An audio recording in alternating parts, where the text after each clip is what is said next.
Hello my friends, I'm Rick and this is your seat at the table. And we are looking at the House Kurita Handbook, which by this it says it's a Catalyst product. But I got the impression that this was a continuation of the 3060 series that had been put out by FanPro. So perhaps that this was something that at the transition point, I don't know. I don't even know how to answer this. How far off am I? Yeah.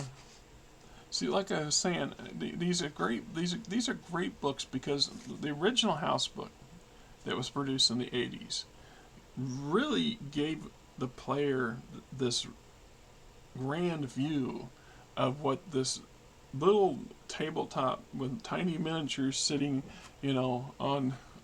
sitting on their maps, and strings or little tape measures and how to take that simple tabletop game and give it such a visual in the mind, such flavor, that these little minis and their color schemes and who they represent really explode into this grand visual that becomes the universe that we love so much. And in part it's because of these books. So we had the original House Kurita book, and then we had the Kurita Field manual, which was put out during the height of the fourth, or the end of the Fourth Succession War, I believe. And then this, of course, then you have the War 3039, and then the Clan Invasion, and the FedCom Civil War, and then that's where my understanding of the 3060 series sits. And that's what happens when you sit there and read stuff 3 weeks ago and finally get around to doing it. So the basic history, I read through a lot of it, and I have this love-hate relationship with House Kurita. I love the atmosphere and the tradition and the oriental touch to the game.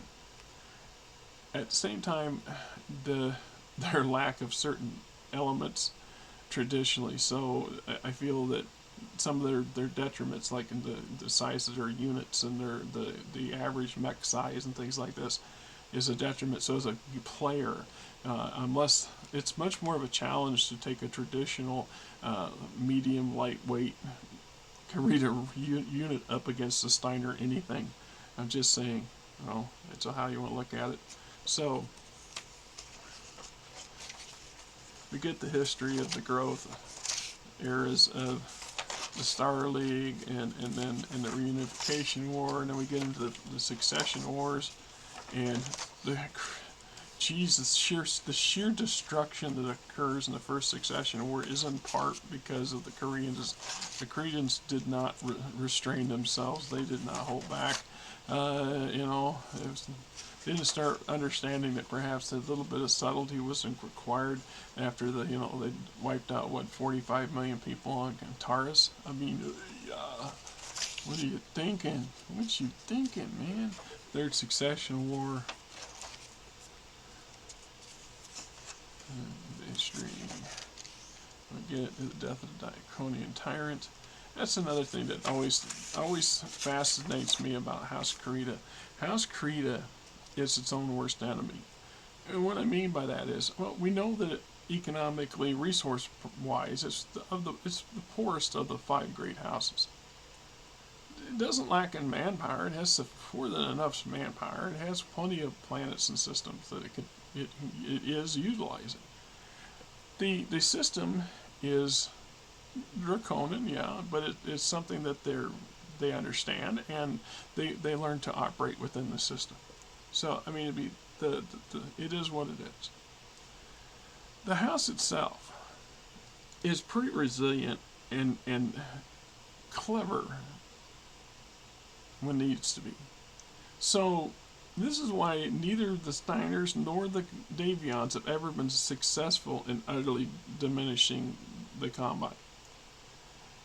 And they're tenacious enough to fight back, and come back at it and keep packing at it. It's like a pit bull, or an angry dog. They're going to keep snapping until they get what they want, or they get you to leave. That works, right?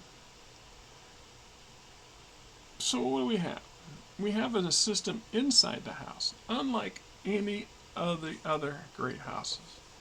Now, the closest would be the Capellans, but the Confederation has the least power grab by the hierarchy. So the nobility system in the Draconis Combine is subtle, and it's quite established in how things work, and they can be removed at the drop of a hat by the coordinator, and their entire little wing of the house can be wiped out, etc.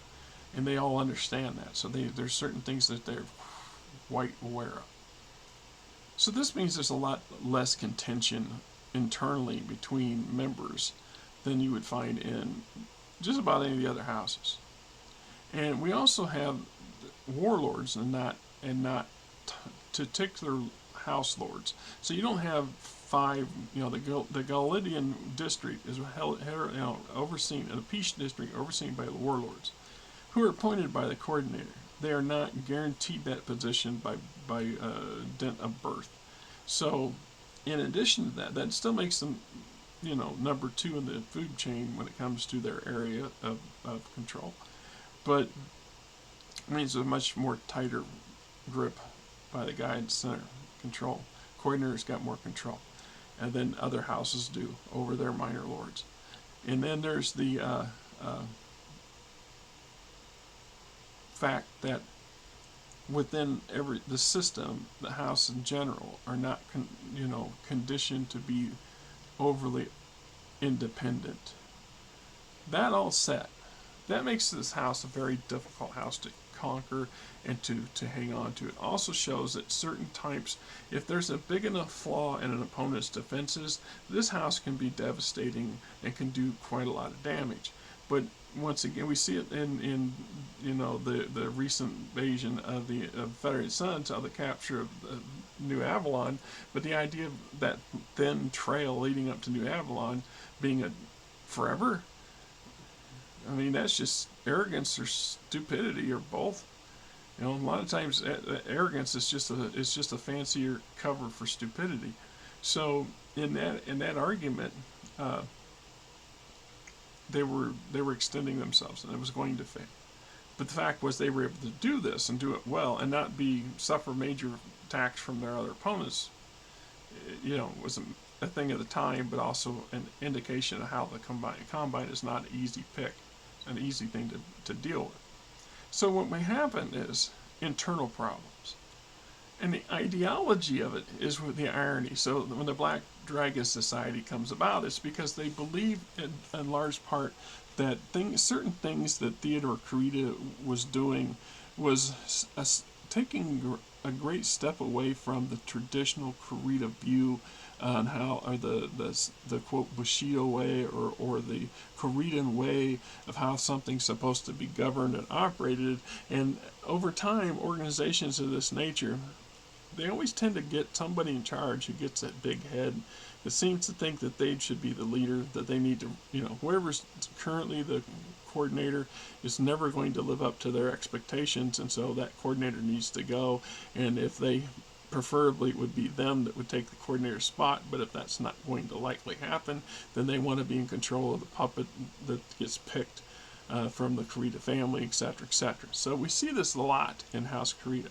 And it's caused them, it's like an inner decay or a toothache. Sooner or later it breaks out into a full-on abscess, and then you got to deal with it. So their own internal problems is a huge limit and break on their ability to focus on the other outside threats that are going on.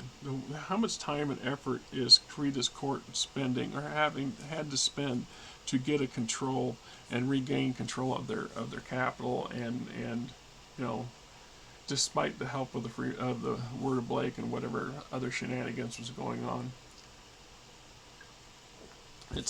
Once again, there's wheels inside of wheels. That's one of the things I love about the house too. it's a very, I don't want to say convoluted, but it's definitely layered, you know. All right, you're going into the history of the nation, touring around. Like I said, lots of great planets, lots of little. I always like those because they're great opportunities for starting places or reference places. You know, then we get the mythology of the ivory in the Combine.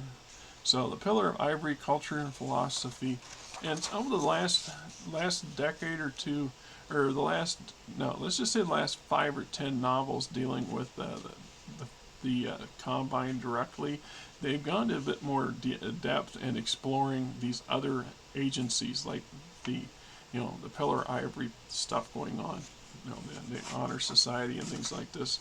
The Art of the Vendetta, mysticism of five, their belief system, middle class, warrior class, Islam, religions. You know, of all the 5 great houses, the clans have the most common in their political system and their warrior system as the Draconis Combine. It's just that can you imagine the Draconis Combine having been allowed to develop in a similar venue that the clans took? That if their leadership had decided, well, we can create better warriors if we genetically engineer them and put them and grow them in vats, and then we don't have to, you know, the messy problems of dealing with family. We'll just, you know, we'll just grow our own damn warriors and create an entire society out of them, and or blah blah blah. I mean, just the what ifs there is staggering, right? I'll go down that road. Pillar of Gold, the government. I always like these because you get a little deeper understanding of how the mechanics of a particular house or faction should function. And it sometimes plays out in the grander strategy of a game, at least in my head. If you're writing novels, it's really, this stuff's gold. I mean, just, you know, the obvious. Interstellar relations, strengths and weaknesses, daily life. Oh yeah, lots of good stuff going on here. All right. Let's see. They had a new additional neck back there. Was a vehicle? Oh, just some gear. A couple weapons. Okay, funky looking shotgun. Cost of living in the Draconis Combine. Hey, like I said, if you're just getting into the game and you see these things, they're worth grabbing. They are more than worth, yeah. Passengers transport, assault craft, riot infantry. All right, there you go. Like I said, you can get these things PDF. I'm pretty sure they're available at the Catalyst game store. And if you're looking to get into the era and get a better understanding of the House Kurita for the previous decade, this would be a good start. You know, I understand that from what I've been hearing that they are working on a new era, a new series of quote house books, major faction books for the current Ilkhan era. And I'm looking forward to seeing if that's true. I mean, I really do enjoy these things. Light reflecting off that. It's funny because if I hold that plastic back, I mean, it's like I did at the very beginning. Let's do that and see. Anyway, you guys have yourself a great weekend.